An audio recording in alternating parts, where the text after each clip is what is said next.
Bueno, estamos con Carola de la Paulera, que es coordinadora del programa de protección social de CIPE. ¿Cómo te va? Buenos días. Hola, buenos días. ¿Cómo estás?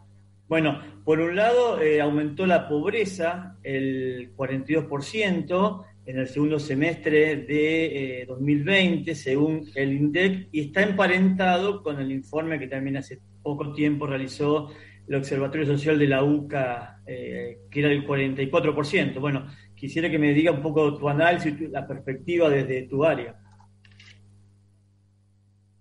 Sí. Bueno, como vos decís, tristemente lo que se comunicó fue este índice de pobreza, ¿no? Que aumentó el 42% de la población, o sea, 19 millones de personas hoy viven en la pobreza. Esto es un aumento del año de 2019, más de 3 millones, alrededor de 3 millones de personas cayeron en la pobreza durante el año 2020, que bueno, es el año donde tuvimos el impacto por la crisis sanitaria, por la pandemia, y donde vimos que muchas personas vieron sus condiciones sociales y económicas empeorar.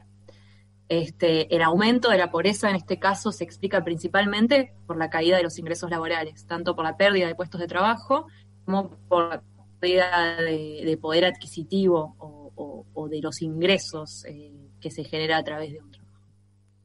Y en esta línea, es decir, directamente lo que vos decís fue la cuarentena y la pandemia. Si ya veníamos cuando el año pasado estábamos a un 35%, así que aumentó un 7-9% según las mediciones. Sí, alrededor de un 7%, y otra cuestión bastante alarmante que vemos refiere a la infantilización de la pobreza, ¿no? Hoy casi 6 de cada 10 niños, niñas y adolescentes de menos de 15 años se encuentran en situación de pobreza. Esto nos muestra cuán importante es llevar a cabo políticas sociales para tratar de suavizar el impacto de esta crisis, que es una crisis casi inédita, que llevó a caídas de actividad enormes en el país y bueno, todo lo que ya todos conocimos, ¿no? La situación de la mayor parte de la población empeoró, pero aquellos que ya se encontraban en situación de vulnerabilidad o cercanos a las líneas de pobreza vieron su situación empeorar. Más grave aún cuando vemos cómo impactó la pandemia, como yo te decía, impactó a todos de forma negativa, pero impactó sobre todo a quienes, a los trabajadores que trabajaban en la informalidad, a aquellos que tenían menores calificaciones y a jóvenes de menos de 29 años. Con lo cual, algunos grupos que ya se encontraban en una situación de mayor vulnerabilidad previo al impacto de la pandemia, vieron sus circunstancias empeorar. Muchas desigualdades, más allá de la de ingresos que yo te estoy mencionando, este índice de pobreza se mide por ingresos, también se exacerbaron durante la pandemia, lo cual es algo bastante alarmante, porque vivir en la pobreza no solo significa no tener ingresos suficientes, sino que también significa vivir en un hábitat más precario, tener menos acceso a bienes y servicios que fueron clave durante la pandemia, como por ejemplo el acceso a Internet, que permitió que muchas personas continuaran con la vida social, con la vida escolar, y muchas veces con la vida laboral en algunas circunstancias. Y además, no solo eso, sino que, como yo te decía, la pobreza en Argentina está infantilizada y aumentaron las tareas de cuidado de los hogares.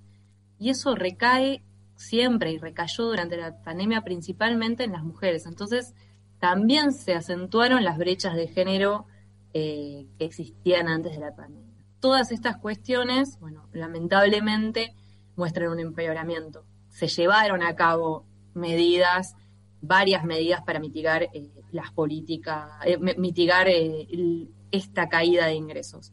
Y las políticas de transferencia, como el ingreso familiar de emergencia, como transferencias suplementarias a través de la tarjeta alimentar, como bonos extra a los hogares que perciben asignaciones familiares, se llevaron a cabo y tuvieron un rol importante en que la pobreza no fuera mayor.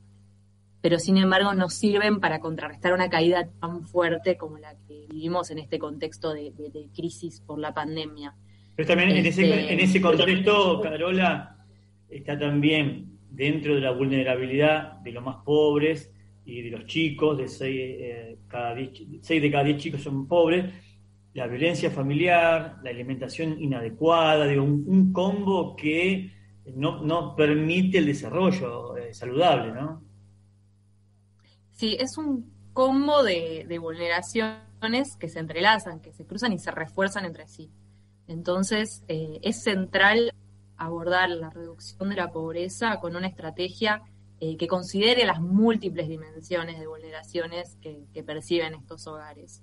Y también hay que tener en cuenta que acá vemos que subió la pobreza medida por ingresos, pero ya teníamos un desafío antes de la pandemia para reducir la pobreza. O sea, en los últimos 30 años, la pobreza medida por ingresos nunca perforó el piso de 25% de personas en esa situación.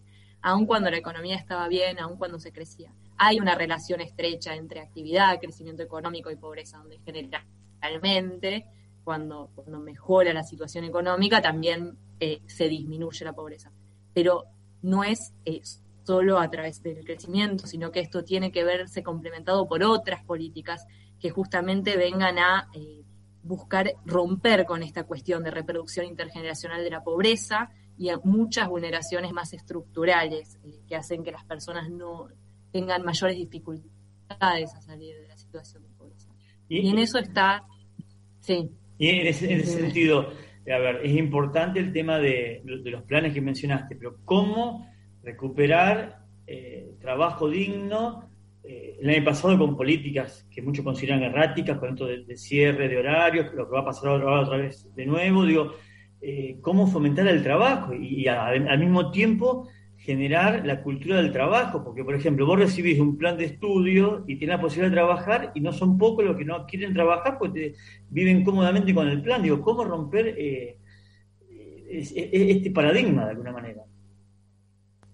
Bueno, uno de los diagnósticos que es interesante compartir con respecto a lo que vos decís es que la mayor parte de las personas en situación de pobreza trabaja. No hay prácticamente hogares que únicamente sostengan sus ingresos únicamente mediante un programa social.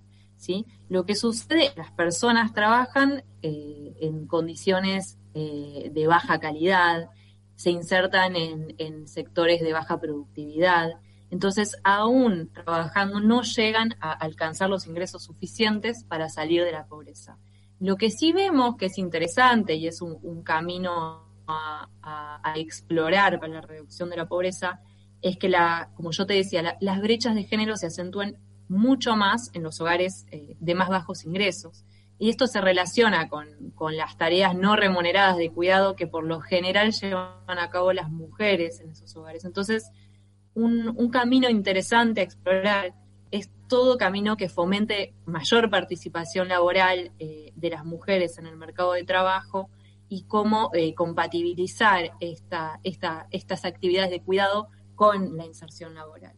Y a lo que vos me decías de la cuestión de la pandemia, sí, es un desafío que yo creo que va a seguir existiendo este año. Vimos que un poquito se recuperó la actividad, pero está este desafío entre la cuestión sanitaria y la cuestión económica, que hay que saber sopesar, porque claramente ambas son importantes en la sociedad.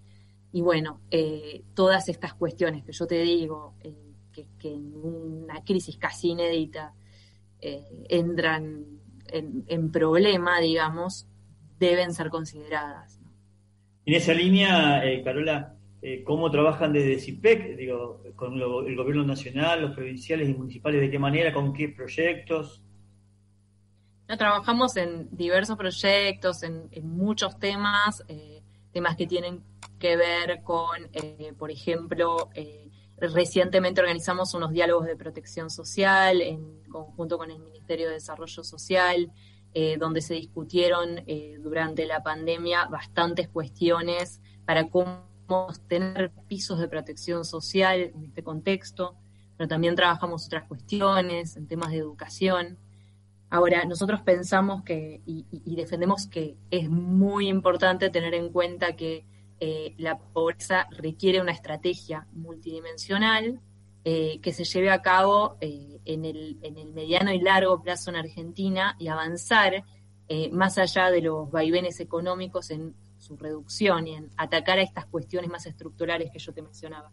Claramente mitigar los efectos de la crisis es central, ¿no? Políticas de transferencia, políticas de alimentos en la urgencia, donde mucho las personas que no llegan a una canasta básica de alimentos, bueno, yo tengo que intentar mitigar esa cuestión. Pero además son importantes estas políticas que sirven para romper con la reproducción intergeneracional de la pobreza, que tienen que ver con el acceso y la permanencia a la educación escolar. Hoy de la mitad de los niños y niñas que acceden a la educación secundaria más o menos no la van a terminar.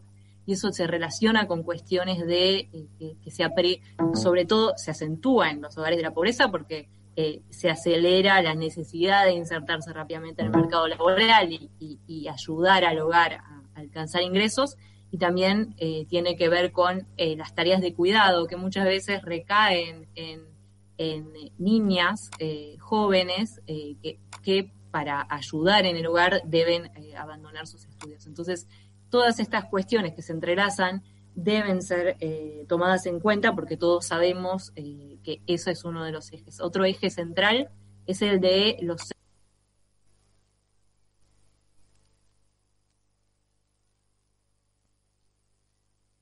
Cuando uno vive en un hogar con niños y niñas, necesita mayores ingresos para encontrarse por fuera de la pobreza. Por lo tanto, es central apuntar y fortalecer las políticas que se orientan a estos hogares.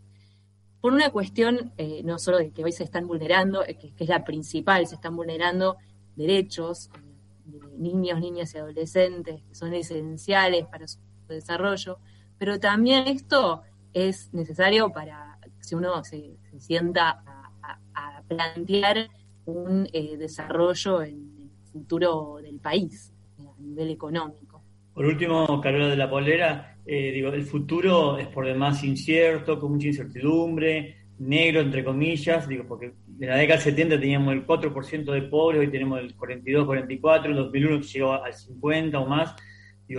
Es un desafío a largo plazo de gran aliento, ¿no? Una mirada pesimista, tirar la toalla. ¿Cómo trabajar políticas de Estado, el gobierno actual, el que estaba, el que venga, buscando consensos y bien común? Sí, yo creo que esto requiere de un esfuerzo importante de distintos sectores de la sociedad, involucra al Estado, claramente. Algunos avances se hicieron, hay que decirlo, estamos en un contexto de crisis importante, pero, por ejemplo, en universalizar la escolaridad primaria se avanzó muchísimo en las últimas décadas. Hay en avanzar, en fortalecer el acceso a asignaciones familiares de determinados sectores mediante la UH, también son políticas bastante recientes que se fueron fortaleciendo en los últimos años. Hay algunas cosas que se avanzaron, pero claramente, como vos decís, quedan muchos desafíos y además la situación actual es un poco alarmante porque son varias dimensiones que se ven atacadas y varias dimensiones a las cuales hay que responder rápidamente y que van a tener impactos en el mediano plazo. No todos los impactos negativos de la crisis los estamos viendo hoy, sino que muchos se van a traducir en el mañana. Pero bueno, para dejar una nota un poco positiva, sí se ve que hay lecciones aprendidas respecto al año pasado sobre cómo responder a esta nueva crisis, ¿no?, que nos suma la cuestión sanitaria. Y bueno, será necesario involucrar a... Carola de la Polera, coordinadora del programa de protección social de CIPEC, muchas gracias por esta comunicación con el programa Sábado 100 por Radio El Espectador de Rafaela.